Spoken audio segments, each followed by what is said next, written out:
NEET का important concept देखो, आपकी मेरिस्टेमेटिक जो सेल्स होती हैं वो डिवाइड कर सकती है, लेकिन जो परमानेंट सेल होती है वो कभी डिवाइड नहीं कर सकती।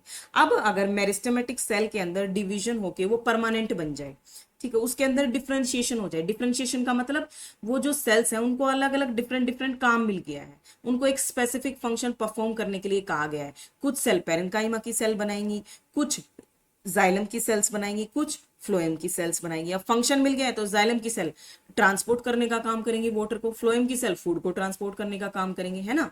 अब देखो कुछ बची हुई परमानेंट सेल दोबारा से ये कहे नहीं मुझे तो डिवीजन करना है, तो डी डिफरेंशिएशन का मतलब है कि रीगेन कैपेसिटी टू डिवाइड, यानी कि उसको दोबारा से कैपेसिटी हो गई है डिवीजन करने की, तो वो बन गई सेकेंडरी मेरिस्टेम सेल।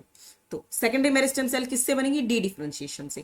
अब अगर सेकेंडरी मेरिस्टेम सेल दोबारा से ये डिसीजन ले ले कि नहीं मुझे तो परमानेंट होना है, मेरे को डिवाइड नहीं करना है, तो वो हो गया री डिफरेंशिएशन। री का मतलब होता है again, again loose capacity to divide, ठीक है। डिफरेंशिएशन का मतलब लूज कर दी उसने कैपेसिटी डिवाइड करने की, डी डिफरेंशिएशन उसने सोचा दोबारा से डिवाइड करते हैं, री डिफरेंशिएशन अगेन उसने लूज कर दी कैपेसिटी डिवाइड करने की, तो उससे बनते हैं secondary tissue, secondary cortex core, secondary xylem, secondary phloem.